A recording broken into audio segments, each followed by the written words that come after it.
আসসালামু আলাইকুম। নতুন আরও একটি রেসিপি নিয়ে আপনাদের মাঝে হাজির হয়ে গেলাম। আজকে স্পেশালি মিষ্টিপ্রিয় মানুষদের জন্য মজার একটি মিষ্টি রেসিপি নিয়ে এসেছি, আর সেটা হলো গোলাপজামুন মিষ্টি। আর আজকের এই গোলাপজামুন মিষ্টিগুলো কিন্তু হতে যাচ্ছে নো ফেল একটা গোলাপজামুন মিষ্টির রেসিপি।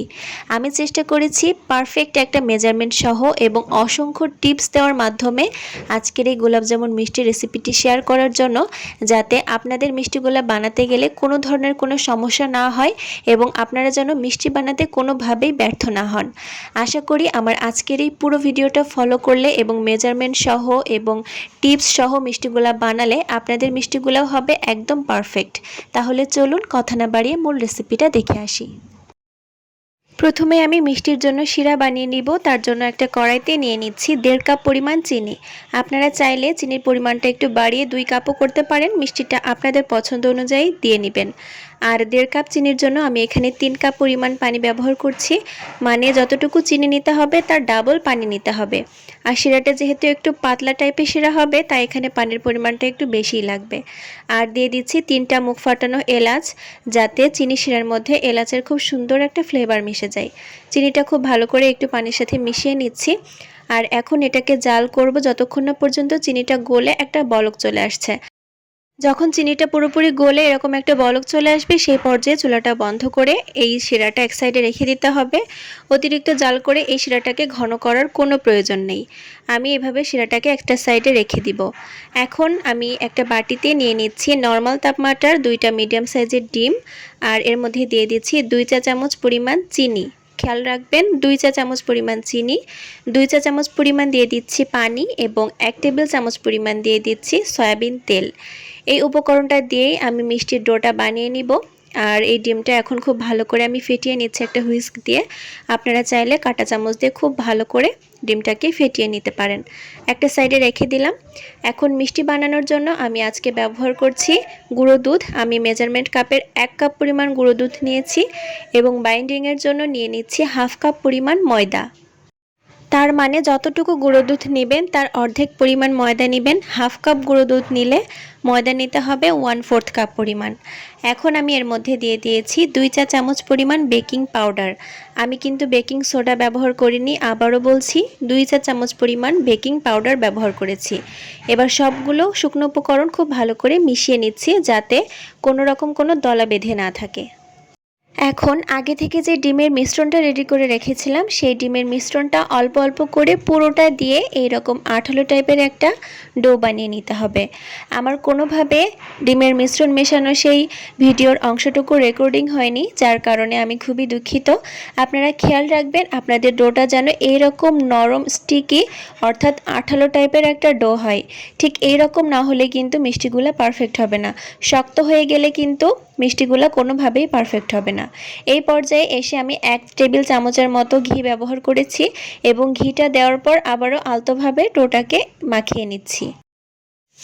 ঘিটা দেওয়ার পর দেখবেন ডোয়ের যে আঠালো ভাবটা সেটা অনেকটাই কমে যাবে। আর এই ডোটা 1 থেকে 2 মিনিট রেখে দিলেই কিন্তু এটার যে স্টিকিনেস যে ভাবটা সেটা কিন্তু চলে যাবে এবং মিষ্টির শেপ দিতে কোনো ধরনের কোনো সমস্যা হবে না। আমি হাতটাকে খুব ভালো করে ক্লিন করে নিয়েছি এবং হাতে সামান্য ঘি মেখে নিয়েছি। এখন মিষ্টির শেপগুলো দিয়ে নিব। একটু ঘি মেখে নেওয়ার চেষ্টা করবেন, এতে করে মিষ্টিগুলো উপর থেকে অনেক বেশি স্মুথ হয়। আমি অল্প একটু লেচি কেটে নিয়েছি ডো থেকে। আর যে সাইজে আপনারা মিষ্টিগুলো বানাতে চান সেই সাইজ করে মিষ্টির শেপটা দিয়ে নেবেন। একটু ছোট করে করার চেষ্টা করবেন, কারণ এই মিষ্টিটা তেলে ভাজার পর এবং শিরাতে দেওয়ার পর কিন্তু ডাবলেরও ডাবল হয়ে যায়। আর ছোট ছোট করে বানালে দেখা যায় খুব দ্রুতই শিরাটা মিষ্টির মধ্যে ঢুকে যায়। আমি একই রকম শেপে সবগুলো মিষ্টি বানিয়ে নিচ্ছি। প্রথমে হাতে তালুতে নিয়ে একটু লম্বা টাইপের চেপে চেপে ঘুরিয়ে নিচ্ছি, তারপরে একটা গোল শেপ দিয়ে নিচ্ছি। দেখতেই পাচ্ছেন কোনো ধরনের কোনো ফাটল বা ক্র্যাক কিন্তু নেই। ফাটল থাকলে কিন্তু মিষ্টিগুলো তেলে ভাজার পর ফেটে যেতে পারে। একই রকম করে আমি সবগুলো মিষ্টি বানিয়ে নিয়েছি। আর এবার এগুলোকে তেলে ভেজে নিব। তেলে ভাজার জন্য একটু ডুবো তেলে নিতে হবে, আর এই তেলটাকে একদম কুসুম গরম রাখতে হবে। গোলাপ জামুনগুলা তেলে ছাড়ার আগে এভাবে হাতের তালুতে আরেকবার নিয়ে ভালো করে রাউন্ড শেপটা দিয়ে নেবেন। যেহেতু এগুলা বানিয়ে রাখা হয়েছিল বেশ কিছুক্ষণ, নিচ থেকে চ্যাপটা হয়ে যাবে, সেক্ষেত্রে তেলে ভাজার পরেও কিন্তু চ্যাপটা ভাবটাই থেকে যাবে, পুরোপুরি গোল হবে না। তাই আবারও হাতের তালুতে নিয়ে গোলাপ জামুনগুলোকে আরেকটু গোল শেপ করে নিতে হবে। আর অবশ্যই খেয়াল রাখবেন তেলটা যেন কুসুম গরমের থেকেও কিছুটা ঠান্ডা অবস্থায় থাকে, কারণ গরম তেলে গোলাপ জামুনগুলো ছাড়লে দ্রুত কালার চলে আসবে আর ভেতরে কিন্তু কাঁচা থাকবে। দেখতে পাচ্ছেন আমার গোলাপ জামুনগুলা তেলে দেওয়ার কতক্ষণ পর উপরে ভেসে উঠেছে। এই গোলাপ জামুনগুলাকে একদম লো আছে ভেজে নিতে হবে। প্রথম পর্যায়ে মিষ্টিগুলাকে চামচ দিয়ে নাড়তে যাবেন না, যখন একটু শক্ত টাইপের হয়ে যাবে এবং উপরে ভেসে উঠবে সেই সময় মিষ্টিগুলাকে ঘুরিয়ে ফিরিয়ে চারিপাশে একই রকম কালার করে ভেজে নিতে হবে। আর ভাজতে মোটামুটি 15 মিনিট সময় লাগতে পারে। অবশ্যই চুলার জালটা একদম লোতে রেখে পুরোটা সময় ভেজে নেবেন। এক ব্যাচ মিষ্টি ভাজার পর অন্য ব্যাচ মিষ্টি ভাজার আগে এই তেলটাকে কিন্তু আবারও ঠান্ডা করে কুসুম গরমের থেকেও ঠান্ডা পর্যায়ে এনে তারপরে মিষ্টিগুলো ভাজবেন। এবারে এই ভেজে নেওয়া গোলাপ জামুনগুলোকে তেল থেকে ওঠানোর সঙ্গে সঙ্গে এই গরম থাকা অবস্থাতেই আগে থেকে তৈরি করে রাখা সেই ঠান্ডা শিরার মধ্যে দিয়ে দিতে হবে। খেয়াল রাখবেন কোনোভাবেই শিরাটা যেন গরম না হয় আর মিষ্টিটা যেন ঠান্ডা না হয়। সব সময় খেয়াল রাখবেন মিষ্টিটা গরম থাকবে এবং এই শিরাটা থাকবে একদম ঠান্ডা বা কুসুম গরম। গরম শিরার মধ্যে যদি গরম মিষ্টি দেন সেক্ষেত্রে কিন্তু আপনার মিষ্টি কুঁচকে যাবে এবং ভেতরে শক্ত হয়ে যাবে।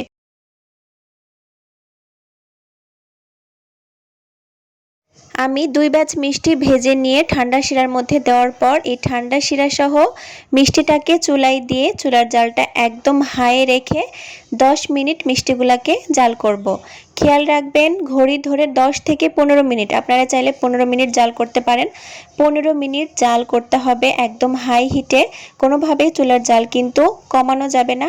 হাই হিটে ঘড়ি ধরে 15 মিনিট জাল করে নেবেন মিষ্টিগুলাকে এবং এভাবেই চুলাটা অফ করে ঢাকনা দিয়ে ঢেকে মোটামুটি 2 ঘন্টার জন্য এই মিষ্টিগুলাকে রেস্টে রেখে দিবেন। আমি চুলা থেকে মিষ্টিগুলাকে নামিয়ে ঢাকনা সহই এটাকে রেস্টে রেখে দিব 2 থেকে 3 ঘন্টা, যতক্ষণ না পর্যন্ত মিষ্টিগুলো পুরোপুরি ঠান্ডা হয়ে শিরাটা সফট করে নিচ্ছে। আমি 2 ঘন্টা পর ঢাকনাটা উঠিয়ে নিয়েছি। দেখতেই পাচ্ছেন আমার মিষ্টিগুলো কিন্তু সম্পূর্ণ শিরাটা একদম চুষে নিয়েছে। আর মিষ্টিগুলো ঠিক কতটা সফট হয়েছে দেখে নিশ্চয়ই বুঝতে পারছেন। হাত দিয়ে একটু চাপ দিলেই কিন্তু এটা একদম দেবে যাচ্ছে আর ভেতরে কিন্তু চিনি শিরা খেয়ে একদম রসে ভরে টইটম্বুর হয়ে গিয়েছে। আপনারা যদি সারা রাত এই মিষ্টিটাকে রেস্টে রেখে ফ্রিজে রাখার পর সার্ভ করেন সেক্ষেত্রে গোলাপ জামুনগুলা খেতে বেশি ভালো লাগবে। আমি একটা মিষ্টি আপনাদেরকে একটু কেটে দেখাচ্ছি। মিষ্টিটা পুরোপুরি চিনি শিরা খেয়ে একদম রসে ভরে টইটম্বুর হয়ে গিয়েছে। দেখতেই পাচ্ছেন এটা কিন্তু পুরোটা রসে ভরা একটা গোলাপ জামুন মিষ্টি। চাপ দিলেই কিন্তু শিরাটা একদম নিচে পড়ে যাবে আর মিষ্টিগুলা কিন্তু একদম পারফেক্টলি কুকড হয়ে গিয়েছে, ভেতরে কিন্তু কোনো কাঁচা ভাব নেই। আশা করি আমার আজকের এই রেসিপি ফলো করে আপনারা বাসায় গোলাপ জামুনগুলো ট্রাই করবেন এবং অবশ্যই আমাকে কমেন্টের মাধ্যমে জানাবেন। নতুন কোনো ভিডিও নিয়ে আবারও হাজির হয়ে যাব। আল্লাহ হাফেজ।